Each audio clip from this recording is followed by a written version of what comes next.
Mano buddha hamkara Chittani naham Nacha shotra jivve Nacha ghrana netri Nacha vyoma bhumi Na tejo na vayu Chidananda rupa Shivoham Shivoham Shivoham Shivoham.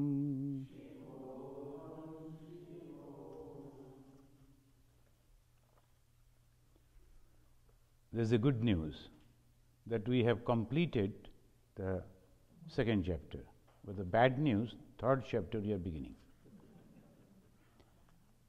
And third chapter is very important because it gives the power, supernatural power, a little bit of it. If one can get, he can do a wonderful thing in this world. We have already discussed the different steps and of the yoga. We have to remember that right this moment we are studying Patanjali Yoga Darshana. Patanjali Rishi, he has developed 8 steps, and Shama, at these 8 steps, slowly, Yama, Niyama, Asana, Pranayama, then Pratyahara we are studying. This Pratyahara, up to this, is the second chapter, first and second chapter, then the third chapter is coming. Here we find that it says, Tata Shiyante Prakasha Avaranam, means when this pranayama is properly practiced, and this is very, very important. Every step is very important, but the pranayama, that is very vital for the yoga. Yesterday, whole day, we had a yoga retreat, and there the same thing they were teaching in different way. If we can control the pranayama, and that is very vital, and what happens? All the coverings goes away, removes. Tata Shiyante Prakasha Avaranam. Avaran means covering. This Avaranam Shiyante, covering, is removed. From where? From the mind. Then what happens? We see the real self.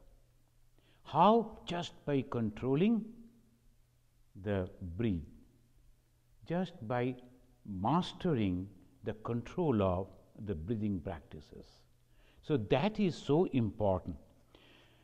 And just to remind, it is only 2-3 things we do. That is, 1, we inhale, we exhale, and either inside or outside we hold the breath. That's all, and nothing else.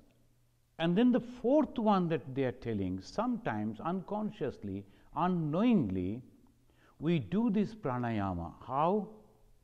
Because sometimes something happens in our mind, and we are so much engrossed in that, we forget whether we are breathing or not. That is the very important. And they here in the 51, the 51st aphorism, it says, Baiha Abhyantara Vikshepi Chaturthi. Chaturtha, the fourth one is this one. That is also comes under the pranayama. And in the pranayama, as we have already studied, Bhumi Jayaha. What is that Bhumi Jayaha? Slowly, when we are breathing in, and then imagining that we are sending down to the base of our spinal cord And from there, one step by step, all the lotuses we are cleaning with the air that we have seen. And by that, the lotuses are blooming.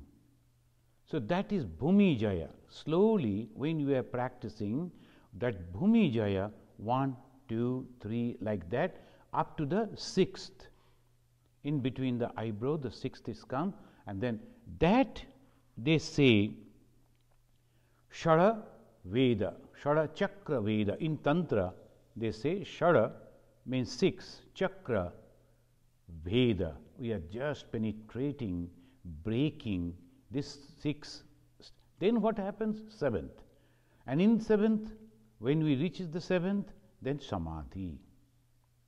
So that is the whole of yoga, that is the process. Slowly, slowly, this spiritual yoga, Muladhara to Sahasrara, there are 7 steps, and up to the 6th when we reach, then according to Tantra, Shada Chakra Veda.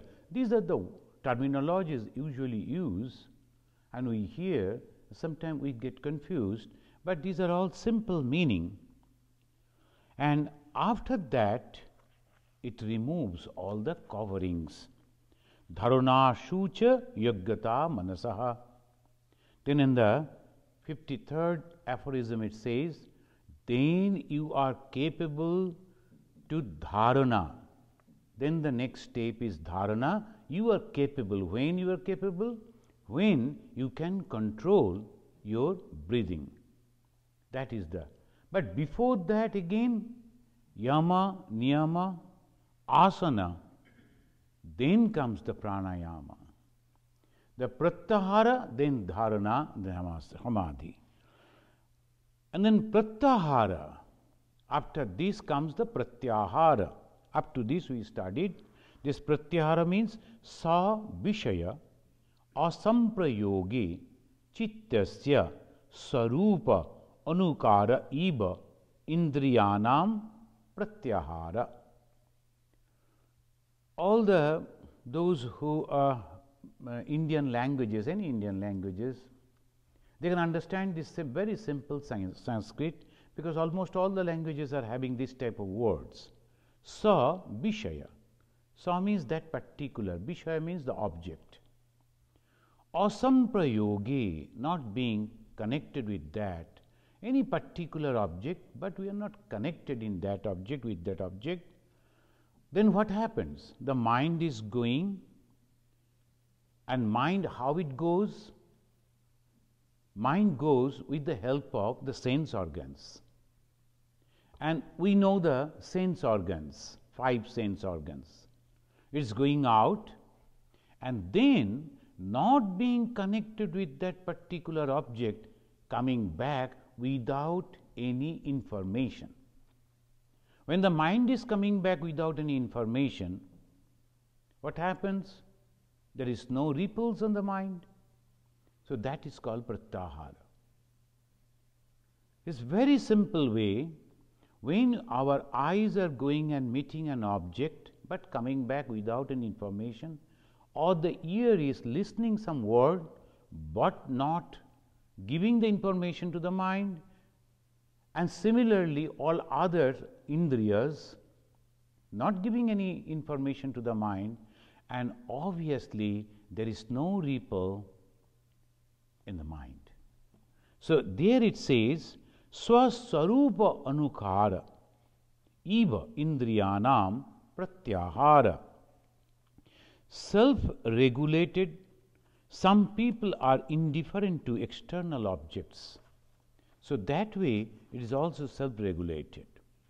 When a yogi does not want to know a thing, his power of knowledge or perception stops immediately.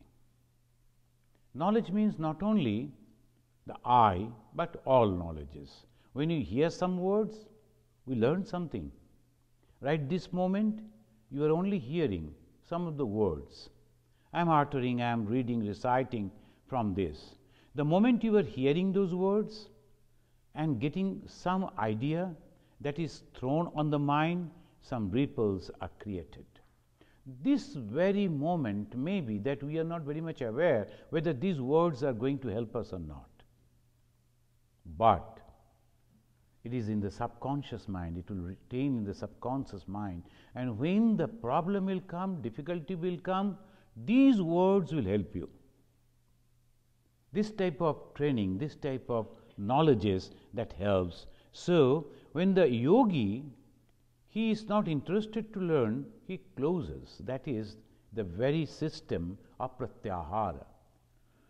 Unless and until we learn to withdraw the senses, we learn the pratyahara, we cannot control our mind. For every little thing, immediately there will be some repercussion in the mind. Some people told that you are very good, immediately the repercussion, and we are feeling happiness. Some people told you are not good, again repercussion. So what? That means we are acting in the hands of somebody else. Whether they will clap or they will slap. We are depending on that, we are living on that. Clapping, we are happy, slapping, we are sorry. What is our life then? This is very important. So, why should we meditate? To become our master. I am not going to get pain by this. I tell my mind, whatever is happening, let it happen. I am not going to take this. So, that is the mastery over the mind. And that is why one should try to practice meditation. And to practice meditation means you have to take the help of Patanjali. Without the Patanjali's help, you cannot do it. And to do that very sincerely, step by step we have to go. And this is the step, pratyahara, it's coming back. This is the fifth step and very important step. Coming back, it's all the senses are coming back, and then it's called ahara. Ahara means aharan, collecting, and this is important. Why? Because most of the people, the moment we talk about ahara, a Sanskrit word and also in Hindi, ahara means eating, and they all give importance on the eating, what you are eating. How you are eating, the daytime or the night, who is cooking, how is cooking, all this nonsense started coming because of the wrong conception. That's why Swami Vivekananda made it very clear, Sri Ramakrishna made it very clear, it has nothing to do with the food that you are. Okay, when we are eating too much, any food, very swatic food also, if you are taking too much, the effect is there. And if you are not taking anything, that also effect is there. Those foods which are particularly a person is capable to digest properly, that's all right. In the Bhagavad Gita, we were that other day we were explaining there in Naperville, and that Mahavira, that is our Bhima, they say that he was having a belly of a wolf. So why suddenly like that? It is praising, they are not criticizing. It is praising. Why? He could digest. It's a power. He was physically powerful, and one of that sign that he could digest anything. So here we find that when we are eating, collecting, we can digest. Somebody is praising, I can digest. Somebody is criticizing, I can digest. I see something very bad, I can digest. I see something very good, I can digest. That is very important, isn't it? That's called pratyahara. Whether I will take it or not, that depends on me. Tata parama bashyata indriyanam. Then you become the master of your indriyas. How many indriyas? 5. That's why in the Krishna and Arjuna, in his chariot, there are 5 horses. The 5 horses means these 5 indriyas. And these 5 indriyas, if we can control, if you can master, you enjoy your life. And I have forgotten who, someone was telling, Swamiji, it is so frightening that in our scripture it says that Jivan Mukti Shukha Prapti Hetave Janmadharitam. That if I get mukti in this life, then what I am going to do in the next life? I told, don't bother about that. Forget it. You are going to go, so many lives will come, don't bother about that. Leave it to us. Now, some people, they are afraid just because they are going to get the mukti. And some people, they are knocking their heads and trying so much to get the mukti. Why? Conception. Dharana. You have to understand the meaning of it. The moment you get the meaning of it, you are the master of your own senses, then what happens? You can enjoy your life anywhere, everywhere, there is no problem. This is the special training of the monkhood. Monkhood doesn't mean that wearing a gerua. Monkhood means this training. And sometimes you are in a very good situation, sometimes you are not in a good situation, but every time you are equal, and that is the training, and that is the practice. Unless we can do that, there is a failure. So how, not only monks, anyone. So suppose you are in a bad shape now, we should not give up the hope. Why? Something is going to happen afterwards. Who can tell that? Who has the control over the senses? So these called tata parama bashyate indriyanam. These indriyas are controlled. Bashyata means they are surrendered. These indriyas, these senses are becoming just like our slaves. I send my mind, go and collect the information. It collects the information. I send my mind and say, don't be attached in that. We are involved in that, but not attached. So this is, otherwise it will be very difficult. Indifference to sense objects is pratyahara. Is the indifference to sense objects. Now, when they are writing, the yogi, it's so easy for them. Indifference to sense objects. Now, our sense objects, it goes, senses goes to the sense objects, and then it get mingled on over that, then the whole problem. Indifference means what? That means after becoming the master of the senses, then you can become indifference. Bhagavan Sri Ramakrishna used to go everywhere.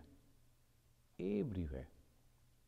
Some of the people all through their life, they will be only, they are so much of afraid. They won't go here, they won't go there, they don't like to see this, they don't like to see that. All through their life, they are novices. Sometimes you should have the mastery. Then wherever you are, it doesn't matter because you are not mentally involved. Physically where you are, it doesn't matter. Physically what you are wearing, what you are eating doesn't matter because mentally you are the master.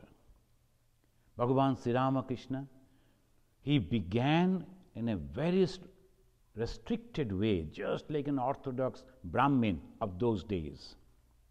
He will never accept even the prasada of goddess Kali because that was offered by a low caste lady. Can you think of it? There's Sri Ramakrishna. He is beginning just like a very ordinary person. And the same person, after 12 years of sadhana, he is going out in Calcutta. He is asking his companions to go and collect a glass of water.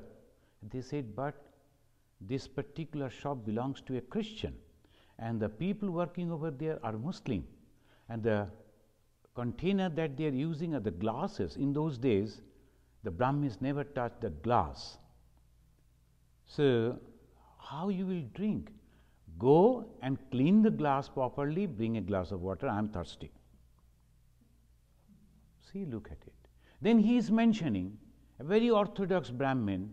He was going somewhere, he felt very much thirsty. He saw a one person pariah bringing, taking out the water from the well. He said, "Can you please give me some water?" "Sir, I am untouchable. You cannot drink water from my hand." Then he said, "Utter Shiva, Shiva, Shiva 3 times, and you are pure." So that is the faith. If we are taking the name of God, even then we are not becoming pure, then what is the fun of taking the name of God? Once you say Shiva, once you say Rama, over.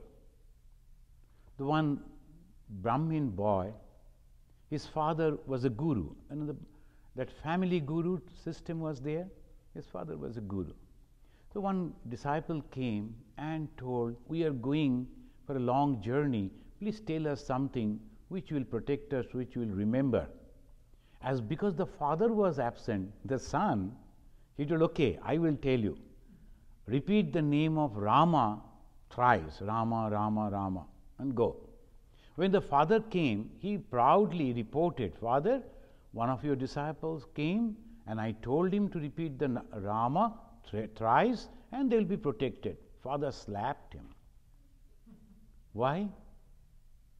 Because he himself is not having the confidence that once you repeat the name of Lord Rama, that is sufficient.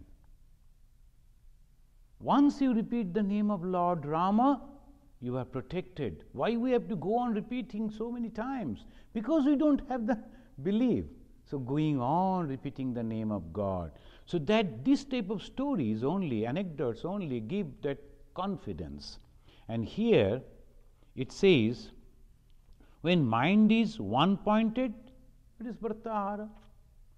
When the mind is on God, all other things are automatically given up. So this is the way we are. Swami Vivekananda said, when the control of the organs, we feel blessed, and I am that I was born. I am happy, I am blessed that I was born. Why? After the pratyahara. And this 55th sloka is the end of the one chapter. Tata parama. Param means highest. In Sanskrit, the word param means highest. In Striling, it's called parama. Tata parama bashyate indriyanam. When the indriyas are controlled, then you are blessed. Whole life become blessed. Wherever you are, only happiness. So that is the. Then the 3rd chapter begins, and it's called Vibhuti Pada. Vibhuti means the power, supernatural power. This Vibhuti Pada. But in the beginning there is nothing. Only they are talking about the 3 internal training. And in the explanation, narration, the Rishi is telling Uktani. Uktani means I have already narrated. Ukta means said. I have already discussed. Pancha, 5. Bahir Angani. Bahir means external. Angani means the body. We have already discussed 5 external disciplines. What are the 5 external disciplines? Yama, Niyama, Asana, Pranayama, and Pratyahara. These are the 5 external disciplines. Now the 3 internal disciplines. What are the internal disciplines? It says, Uktani Pancha Bahirangani Sadhanani. Then Dharana Bhaktavya. Dharana, now how to hold. Bhaktavya, I will tell you. It begins with Dharana. The 5 limbs of yoga, external things, have already been discussed. Now it is the Vibhuti Pada begins with Dharana. Desha, Baddha, Chittasya, Dharana. What is the definition of Dharana? Desha, Baddha. Baddha means there is Bandha. There is Desha, Bandha, Chittasya. Desha means in a particular object, desha, any particular object. Bandha, my mind is attached to that particular object and it cannot see anything else. It cannot think of anything else. When it happens, it's called dharana. Sometimes some research scholars, the scientists, they will be constantly pouring their mind, thinking, and they forget to eat. There are some stories of the famous scientist. The Newton, his cat came and took all the food, and then Newton thought, I have eaten, because the cat has taken already, but he is not feeling hungry at all. He looked at that plate, it was empty, and he felt he has taken food. So the mind was somewhere else. When the mind is totally concentrated on a particular object, it's called dharana. When you are holding, that's why Swami Brahmananda Ji Maharaj, he used to call the sannyasins, young sannyasins, novice brahmacharis, and in those days, now also the brahmacharis are supposed to do many works. And they will be sweeping. If you go to Vellore Math, you will find the brahmacharis are sweeping the floor and this, and outside also, even the temples. And he used to ask them and to bring, because they were ordained, they were given the job to dressing the vegetable. And he used to tell, bring the potato perhaps, you have peeled the skin of the potato, bring those skins. Every one, whatever they have done, they will bring to him. He will see, and then he will say, this particular skin, the one who has done it, he can meditate. His mind is concentrated, one-pointed. Even when he is dressing a vegetable, one-pointed. Cooking something, one-pointed. Sweeping, whatever work they are doing, one-pointed. Otherwise, we cannot get the joy of our life. When the mind is scattered, we are thinking these, that, so many other things. Somehow we can survive. But a time comes, particularly in the old age, and what that mind thoughts, what the thoughts, impressions, what are the impressions, scattered impressions, and what brings in your mind, scatteredness.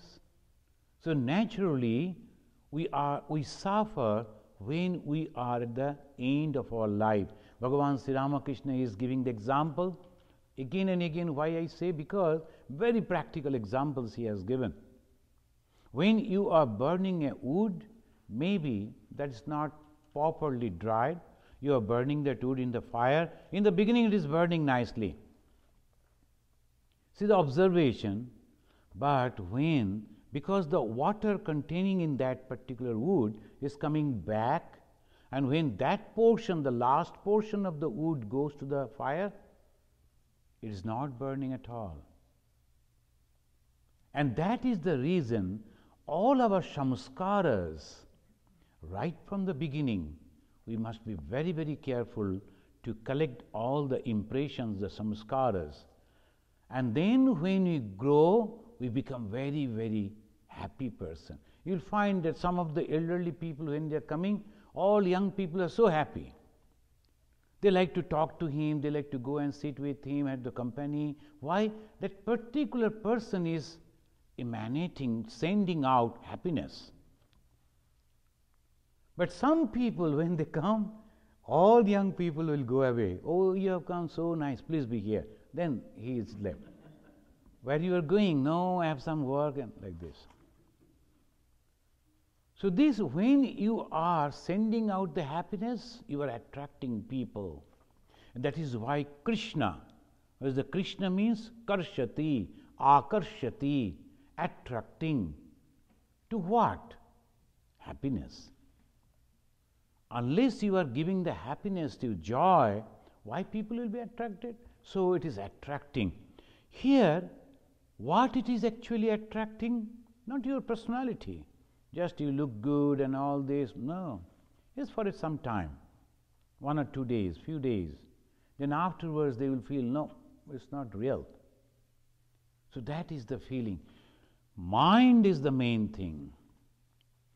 In a mind, if you are having the good impressions, so pancha bahirangani, it is now over. Now the dharana, you have to hold one object. Dharana means concentration, is holding the mind on to some particular object. Desha means some, they say, desha means object. Some will suggest, why not the lotuses that the yogis talk about inside the body, the Sapta Padma, Sapta Bhumi, the 7 lotuses, why not keep the mind over there? And then also from Muladhara to Sahasrara, the 7 lotuses. Then other points like tip of the nose. I went to a doctor and he was telling, Swamiji, can you please help me? My daughter is so naughty and I like to teach her some meditation. And what is the age? 4 plus 5 years. And so 5 years, you like to teach her meditation? Let her do whatever she likes. This is the time they are totally free. 5 years old, how can I ask her to meditate? No, something. I told, okay, then you ask her to stretch her hand and to look at the tip of the finger for 1 minute, 2 minutes. If she can do that, that means mind is getting concentrated. If you ask her to sit and close the eyes, she can never do that. But if you are asking this type of thing, so we in schools also used to teach that there will be one point, the red point on the wall, and all children are asked to look at that and then imagine that particular point slowly coming and over here, and it's becoming like a bindi in between the 2 eyebrows. Actually, they are concentrating on the 2 eyebrows in between. So that way also the concentration can be taught. Just stretching the hand like this and then looking at the tip of the finger. Here the yogi teaches you concentrate your mind on the tip of your nose. So just look like this and slowly, slowly, slowly concentrate on the tip of your nose. What will happen? You forget the whole body. That is exactly what Arjuna did. You know that Mahabharata story? When they wanted to practice that arrow throwing, all were telling what you are seeing now. The teacher was asking. He kept the doll, a bird, on a branch of a tree, and all they are seeing the branch of the tree and then the bird. Someone told, I can see everything. That means you cannot do. He can see everything right from him up to that target, everything all around he could see. And next man said, I can see the tree and the branch and the bird. No. Third said, only branch and the bird. No.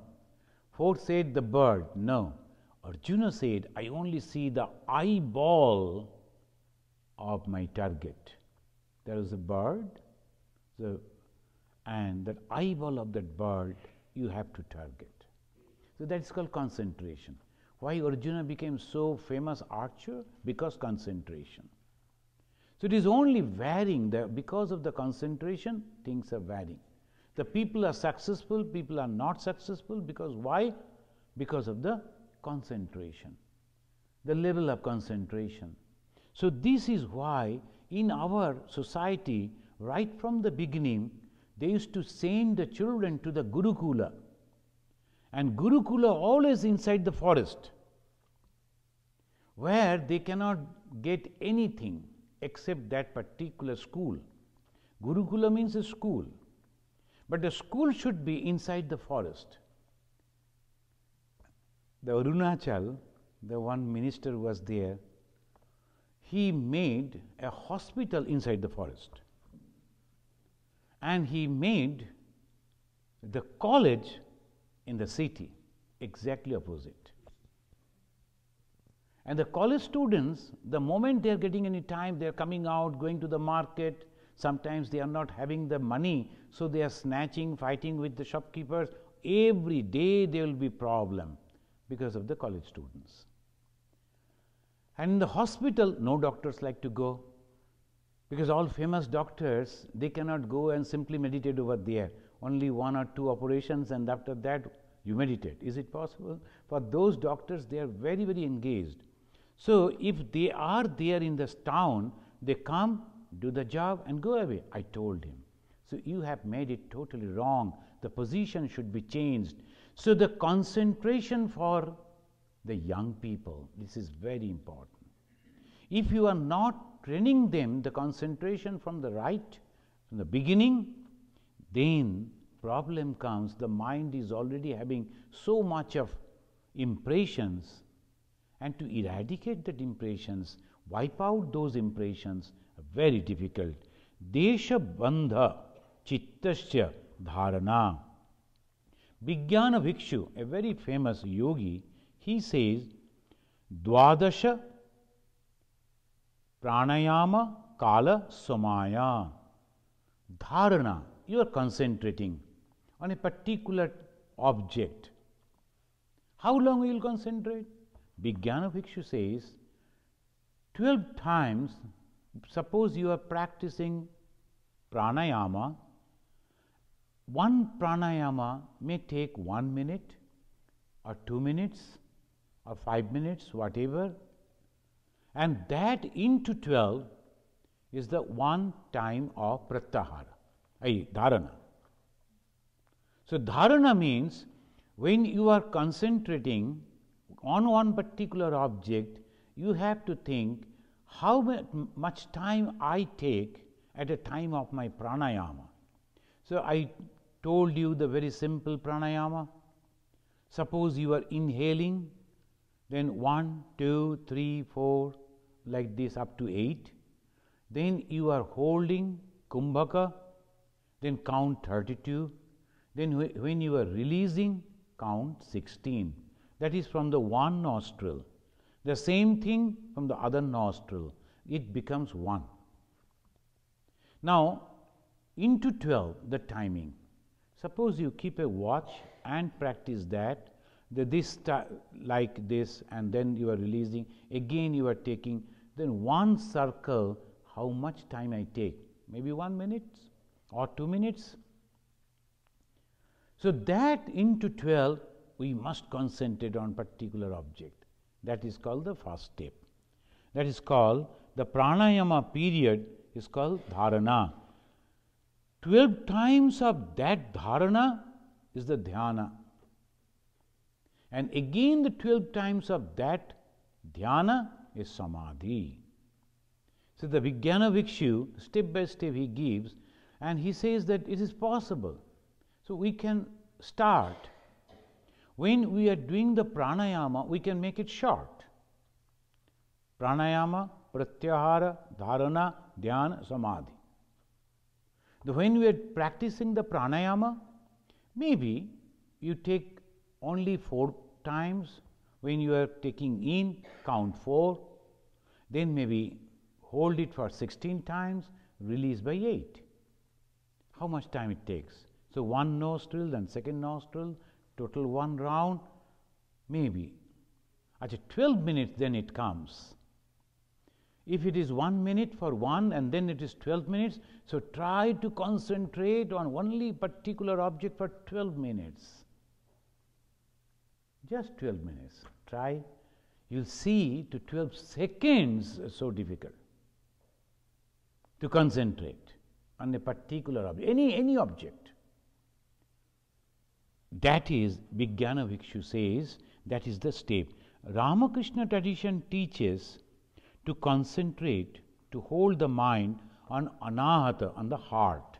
So many, they are teaching in different way. You can concentrate on the tip of your nose, or on the in between the eyebrow, or on the center of the head. If you are practicing to control the mind at the center of your head, it is so easy. Almost without any practice you can concentrate, but it is very dangerous. Unless and until proper guidance is there, it is really very dangerous. That's why Sri Ramakrishna Ma, our tradition teaches that you should concentrate on the heart. How you can concentrate on the heart? Then they say, imagine that there is a lotus. And now I have developed that, and I always say, on the center of your head, try to think white flower. The color is very important. When you are thinking at the center of your head the white color, just to see the white, your whole mind is concentrated.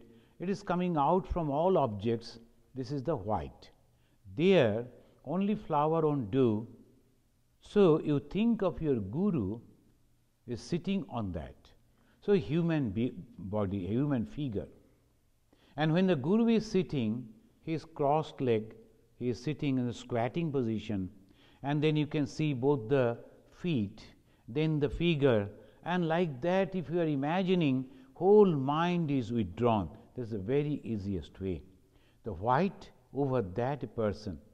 Then you coming down, and over here in between the two eyebrow, the yellow flower. Yellow is the color that Ma Saradamani Devi liked, so the yellow. Now when you are yellow color you are looking at, again the mind is taking another shape. It was white, coming down, and it is the yellow one. Then it is active. Once again it is imagining the yellow color. Over that Ma Saraswati is sitting and taking the blessings of the mother.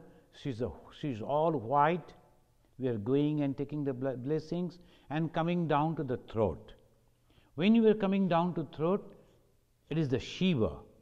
And Shiva is renunciation, symbol of renunciation. And then we are imagining that particular flower as the Gerua or the saffron color. This saffron color, so the mind is active to imagine white, then yellow, then saffron. Over that the Shiva is sitting. Then you come down to the heart, and inside the heart you see a red color flower, lotus. Many of almost all Indians, they have seen the lotus. Here you don't see the lotuses actually. The lotus is a very particular special flower which is the symbol of devotion. The lotus, it opens, and in between, inside that lotus, there is a space. So when it opens beautifully, inside the space, now you see your own God, your Ishta Devata. And when you are meditating on the Ishta Devata, then it's called Lila Dhyana. We will come to that maybe in the next day. That this Dhyana, next here coming, then Dhyana means meditating, particularly keeping concentration on that particular object, but it's difficult. So the Bhakti school, they are suggesting to why not take your mind over there, transport yourself over there, and then have the activities which you usually do in your own temple. So the inside when you go, the God is sitting, you are cleaning, then decorating, and flower and incense sticks. Then afterwards you are feeding the God, and then you are sitting for meditation. So all these things when you are actively doing, it will take slowly 10 minutes, 20 minutes, half an hour. You have forgotten where you are. Whole mind has gone back. So that is called dharana. And after that, Tattva Vaisharadi. Tattva Vaisharadi is a yoga scripture.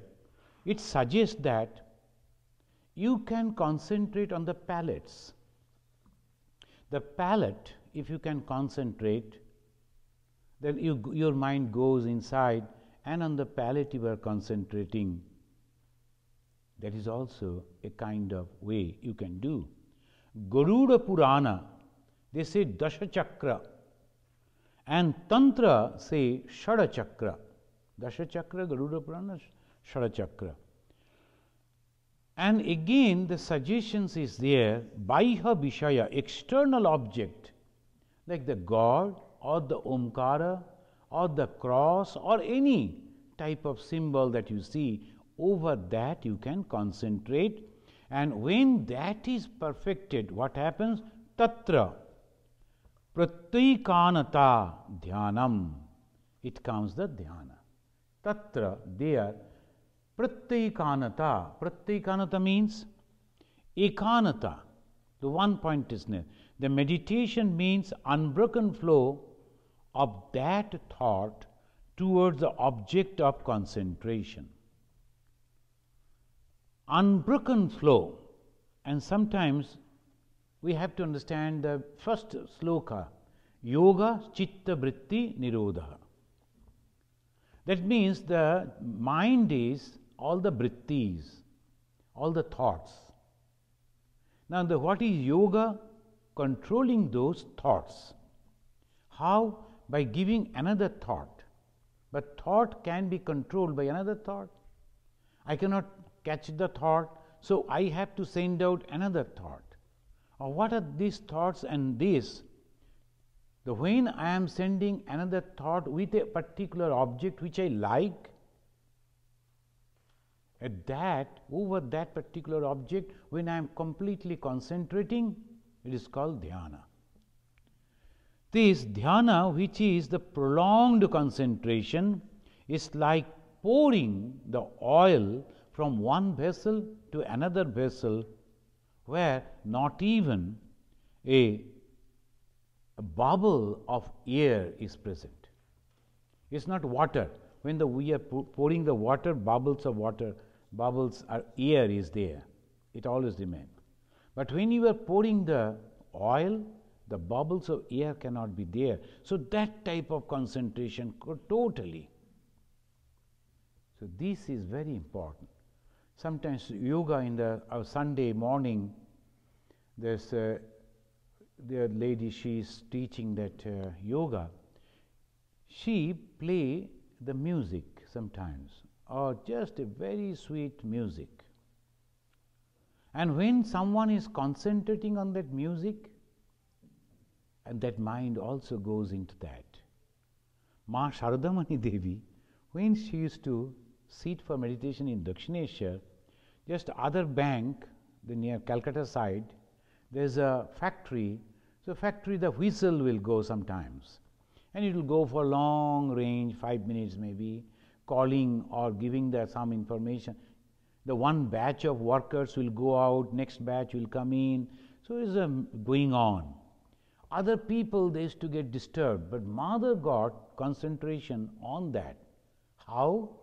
She used to concentrate on that particular sound, thinking this is the music from the flute of Krishna. Think of it. The other people are disturbed, but she is taking the benefit of that sound, that this is the way.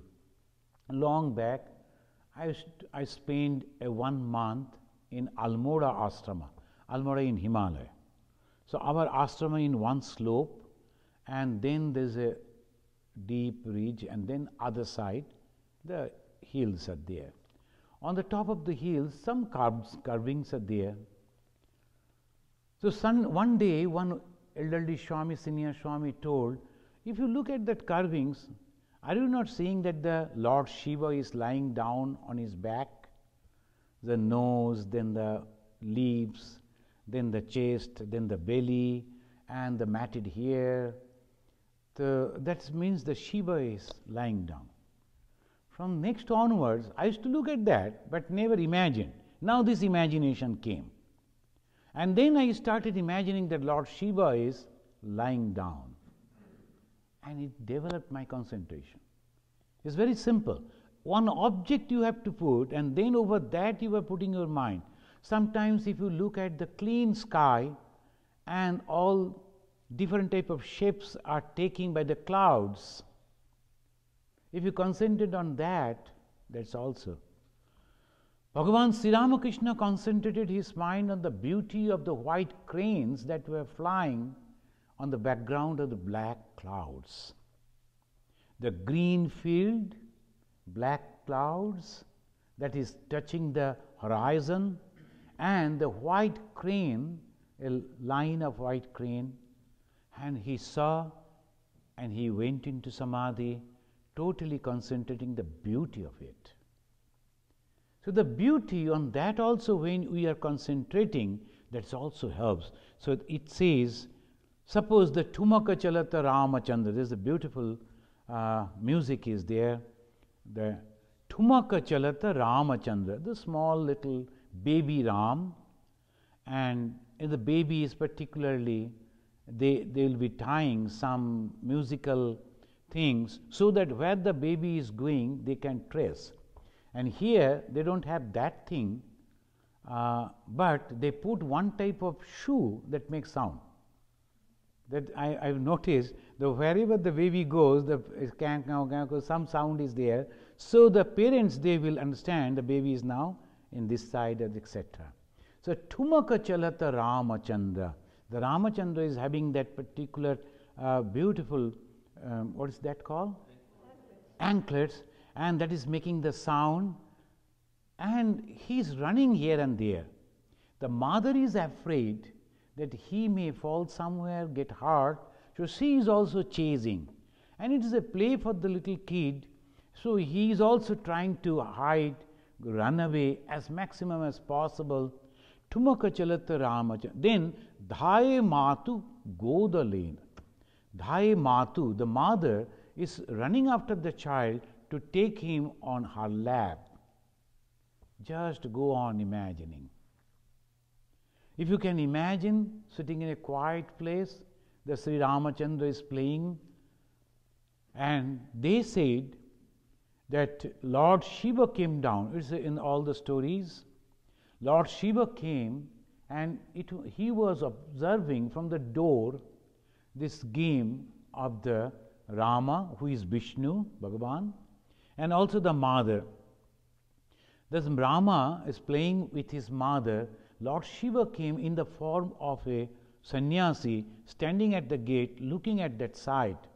When they said, come in, take the alms if you want. No, I'm all right, I'm fine.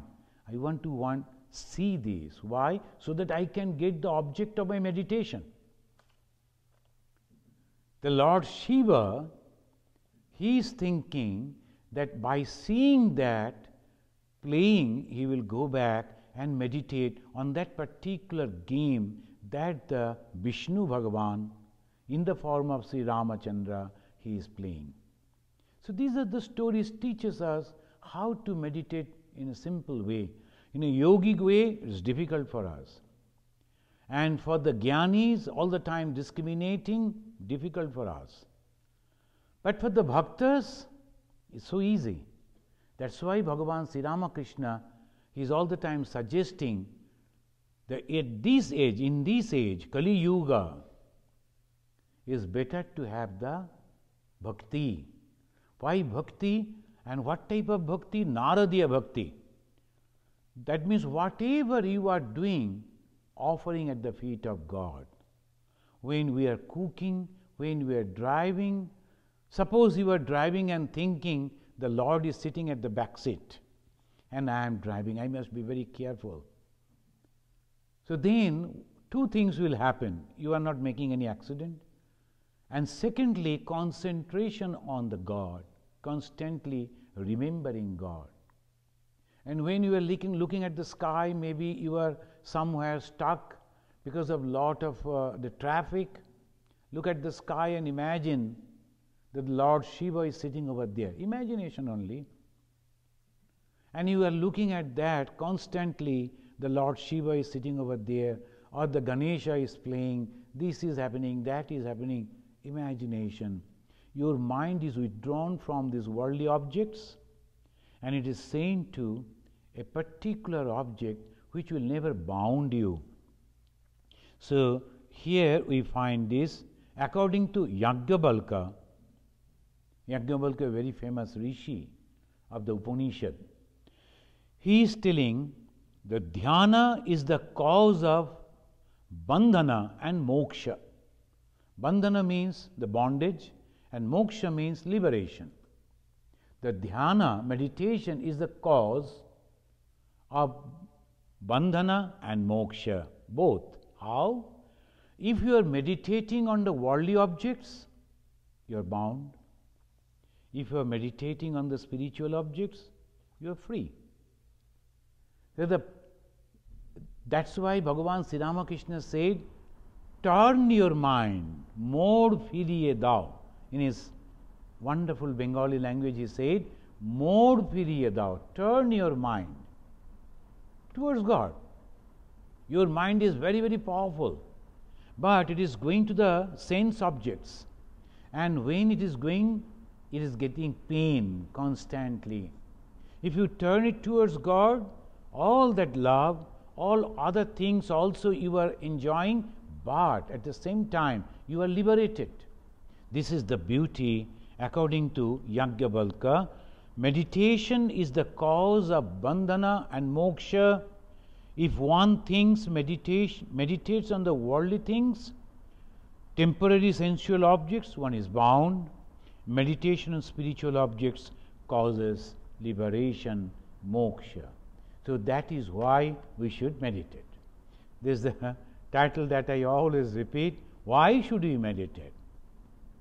The people, they practice yoga to become physically fit. That's very good. But people do not practice meditation to spiritually upliftment. That they do not do. Now, ultimately, is the suffering in a very strong physical body, but mind is weak, mind is suffering.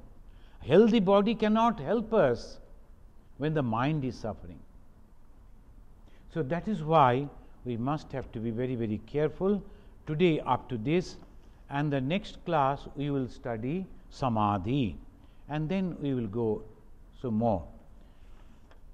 In the next class, as because I will be away, because I will go to New York and Philadelphia, New Jersey. Sometimes we have to go out because their devotees are there.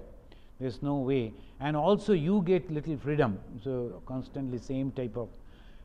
This time a very good speaker will come. Guess who? Brahma Rupananda ji is coming. He will be coming. Please come and tell your friends also to come. He is a very good speaker, and he has agreed to come. I told her I won't be here, I am going, but you know, the very simple minded person, he told no problem, I will go. So he is coming, and the next Sunday again there will be our function, Bhagavan Sri Ramakrishna's that celebration will be there. So we will meet on this particular subject in the next month. In February it will be March.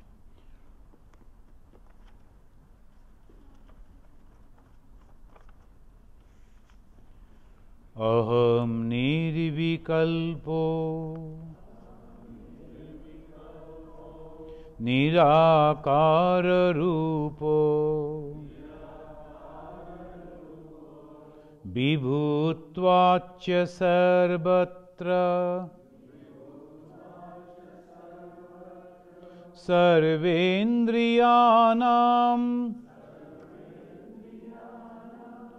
navasangatam naiva muktirnameya chidananda rupa shivoham shivoham shivoham shivoham shivoham shivoham.